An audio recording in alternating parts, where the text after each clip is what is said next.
Okay, so I've hooked this up to my computer with a USB cable that provides power, and it boots up everything in Chinese. And so to change that, we hit the check mark box here for 3 seconds, and then the parameters menu comes up to change the language. Number 3, scroll down, hit the check mark, go up to English, hit the check mark, and then hit the stop button. And now you have everything in English. It's a little hard to see. Okay. The next thing we've done is we'll go back in, and in order to hook up the computer, we go into set parameters. And you can change the password in here. The default comes with the instructions. I think it's 07623, and I didn't like that, so I changed them all to 0 so that I can just hit the check mark, and that gets you into your menus. So if you scroll up, there's a USB setup, and you click on that, and I've changed the value to 2, and you can scroll up and down to change those values. And then once you're done, hit the check mark again. Oops. Hit the check mark again, and then hit stop. And then hit stop again, and now you're back out. So now we're going to go over to the computer and see if we can get that to connect.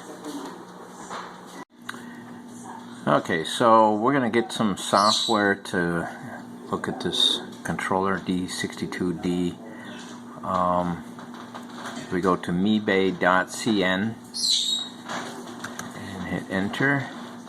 I'm going to click on English because I don't know Chinese. Invention of electricity and we go has to made download great progress. software, and if you see right here, the product manuals are all down here. You can pick your one you need, but basically the software setup is all the same, and it shows up right here in the software download, and then you click on download, and basically this downloads all the versions for every controller. It's going to take a little bit of time.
Okay, it's downloaded.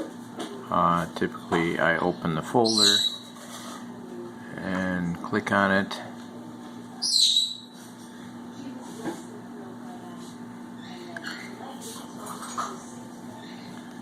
I've double clicked on it. Yes, we want to approve it.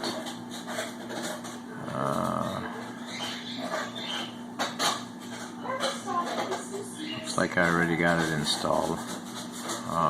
Uninstalling. Okay, next, install. So now it's installing the program.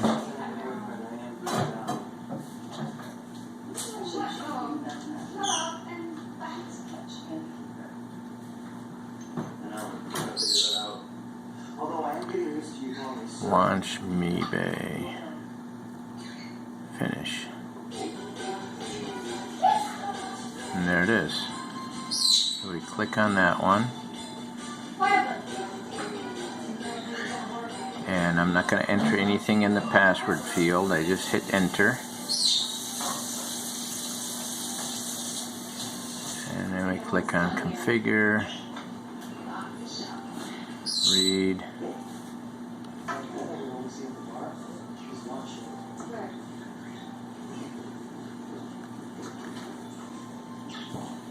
it says tips, but I don't see any tips. Let's cancel that. Oh my gosh, that's Yooper. That's his brother. I don't see any data.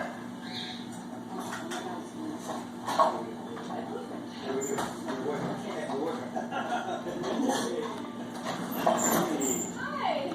Good to meet you here. Yeah. How are you? We're just doing some Christmas shopping for my dad and his family. Hi. What's that?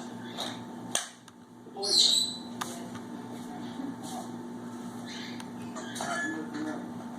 Yeah, well,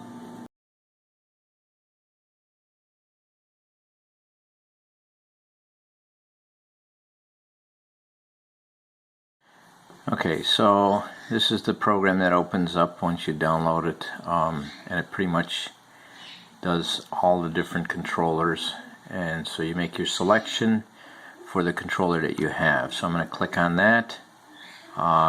Default is no password, just click enter. I had changed the COM port in the controller to 2, so we have to change that in the configuration here. Make sure that you have the right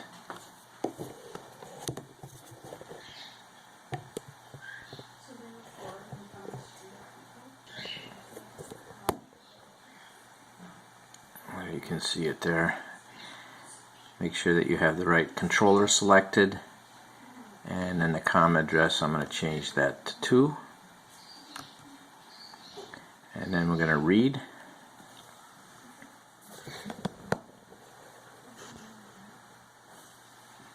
Click on the read, and the read was successful, so it's connected.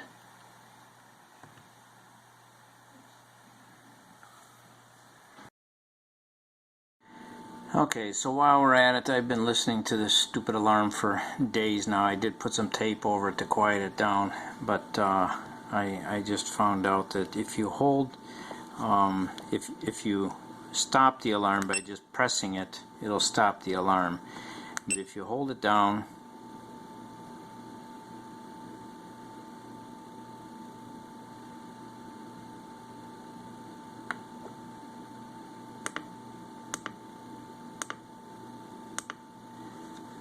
see that? All the beeping has gone away. Beep, beep, beep is gone. Okay, so to turn it back on again, hold it in until it beeps once. Now your loud beep is back. See? So, I'm doing away with the beep for now because I don't need to hear that.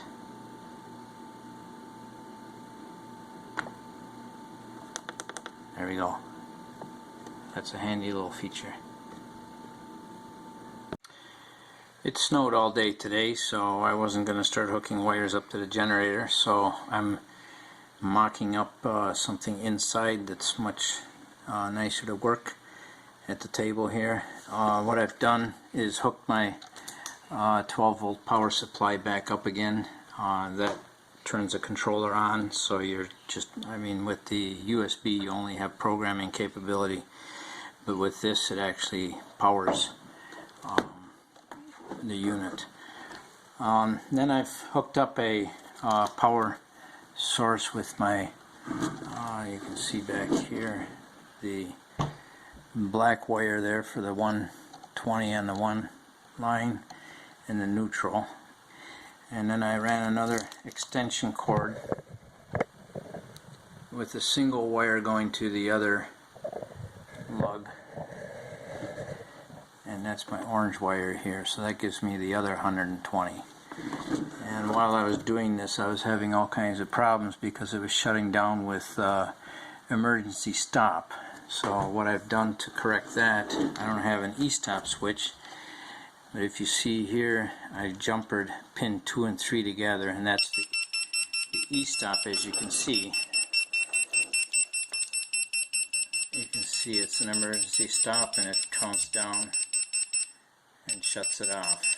And you can silence the alarm, but it will keep alarming with that E-stop. So we're going to tighten that screw down a little bit so we don't have that happening again. Okay, let me go get a screwdriver. So in order to reset the unit, all you have to do is hit stop again, and since my jumper wire is connected together again, it will stop the alarm. Next thing we have is a warning, and you can see the warning light comes on here, and the other one with an alarm comes on here, and those are all programmable too. On the warning, you can go over to any one of them, warnings or alarms, and see what the warning is for. In this case, it's for a battery voltage. It's over voltage. My little power supply is not loaded down enough. It's a 12 volt power supply, but it's putting out 14.8 volts, and that's why it has a warning. I'm not going to worry about that, because once I hook it up to the generator, the battery is only going to put out 12 volts or thereabouts, and I can adjust those parameters too. So the next thing that we did, okay, so I'm going to show you here the two connections that we made with the little power supply, and these actually go to the battery. You can see the battery in the picture here. You get your negative and your positive. So that's the one is hooked up to ground right here, and that's the negative, and then the positive of the battery goes to here. So your E-stop goes between pins 2 and 3, and that's basically how that E-stop is always connected until you push the button.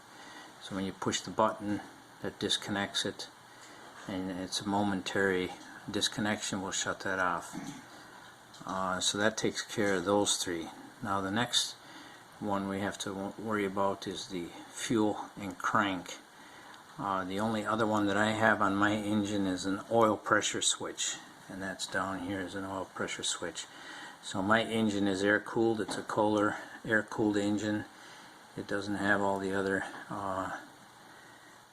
low coolant, high coolant, all that stuff. There's no coolant, and there's no box temperature. This thing is set up, you can set it up for box temperature, cylinder temperature. There's a lot of other things you can do with it. It pretty much will run any generator that I know of, diesel, gas, LP. So that's it for now. Okay, the other thing that you may notice if you have one of these Mebay controllers, and I think they're all labeled the same way from what I can tell, is they're labeled UVW and RST, and those are your L1, L2, and L3 connections. So if you have a three-phase, your generator voltage is going to be hooked up to your three phases T1, T2, and T3, and your commercial power, or main voltage, is going to be hooked up to L1, L2, L3. So I've relabeled those, put little labels on there, so it's a little easier for Americans to understand. The other thing we have down here is the N1, and that's for the neutral. So we have neutral, phase 1, 2, and 3. Now since this is a single phase generator, the only thing that I have hooked up here, as you can see, is the two lugs, two feeds of 120, which makes 240, and you leave the L3 blank. That doesn't get anything on it then. Okay, as you can see, the mains power is not on, so it's looking like there's a power outage, and I'm going to push it into auto mode. Right now it's in the stop mode, so we're going to push it to auto mode, and then we're going to watch the readout there that says standby right now. Okay, so first you can set up a crank delay. You can also set a preheat for glow plugs if you have a diesel. And now it says it's cranking, and I have it set for 8 seconds, and you can see the voltage going out of the crank as it cranks, and that goes to the solenoid, and then the battery connects to the starter. So now it has a rest, and then it tries again to start. And since it's not starting and there's no frequency registering, it's going to go into alarm, crank failure alarm.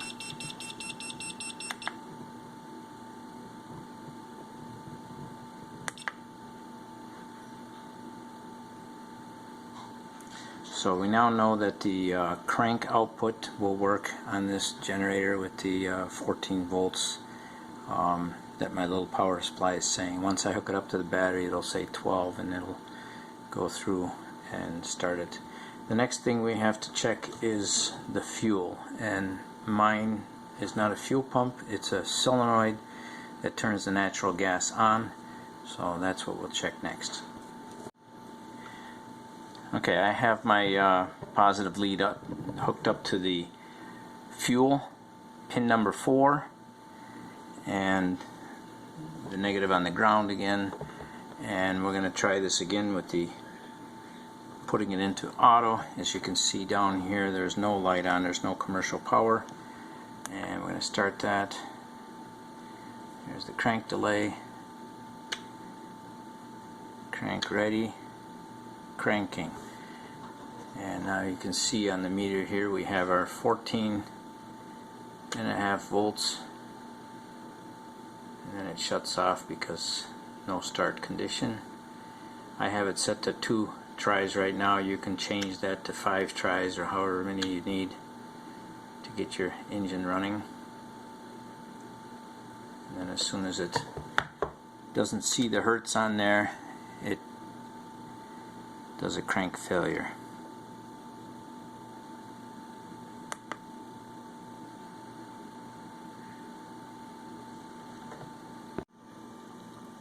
Okay, I want to talk a little bit about setting up the values for your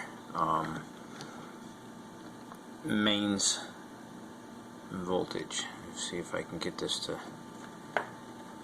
look nice. Okay, so since this is a regular home with single phase, we use the value of 1 for the phase. Then we go down, and then we have an under voltage setting. When it reaches 110 volts, it starts a delay timer. Boy, this just doesn't want to focus on there very well. It starts a delay timer, and if during that delay timer the voltage bumps back up to 115, that's the revert under voltage, then it cuts out the start sequence and stops that. And the same thing with the mains over voltage. So if we have a value of 130, then it would start the generator because of an over voltage on the line. But if it drops back down to, and we'll adjust that, that was the old setting under 3-phase, so we're going to put that at 125.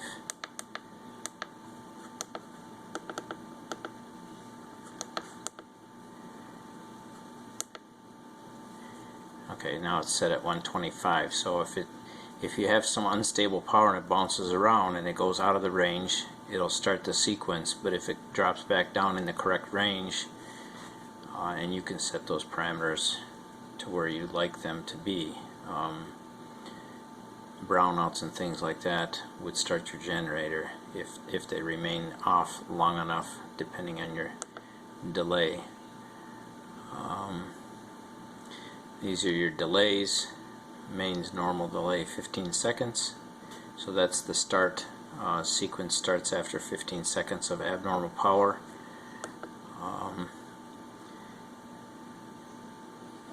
That was for,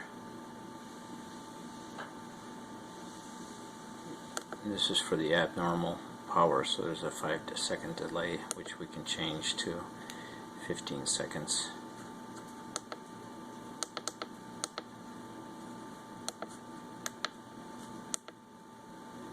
There you go.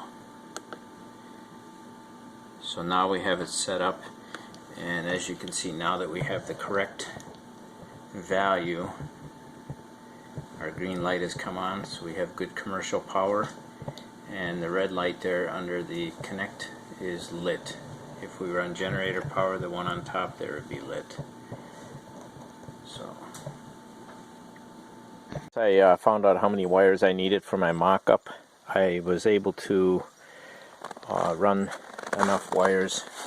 I got a little extra spooled up there, but basically I ran enough wires with the new conduit going into the house, and I put an extra little GFI outlet on the outside of the house, and that runs into the house. All the wires are labeled just like on the prints. I have them all labeled, and the only thing we haven't done is had a power outage, but everything else has been tested and works, except for the oil pressure switch, which I still have to figure out, and I'm going to also put a temperature sensor in here. Those wires all run through a conduit. I cut a little hole, and I have two conduits, one for the control wires to the automatic transfer switch, which has 4 wires, as you can see here, going down, and then the other conduit goes up to this nice little cover, little oil painting, and there you have the controller. And as you can see right now, it's in standby. Commercial power hooked up. I hooked up to the computer to this and made a black screen for a screensaver and uploaded it and saved the profile so that everything can be loaded again from the computer. If you just push the button, it turns on, as you can see.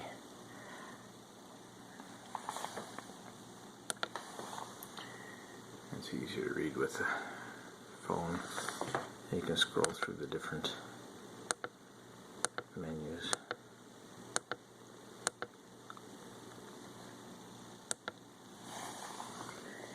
Right now it's on commercial power. If the power were to fail, it would go automatically to generator and switch. I had a little problem with the way these switches work. This one's looking for a ground, and so what I did instead on this little relay, it powers the 2 coils, commercial and generator, and I've labeled everything in here too. So what I did instead is I have a continual ground on there, and then I provide the 12 volts that it needs to complete the circuit to enact that relay. So that was another way to do it coming out of the controller. What I've done is I've added the emergency stop button to the generator, so if you're out here and something goes wrong, you can stop it out here. You don't have to run inside to the controller to stop it. I've updated my schematic to show the wiring that's current. Added the e-stop, and all those numbers correspond to the numbers on the wiring.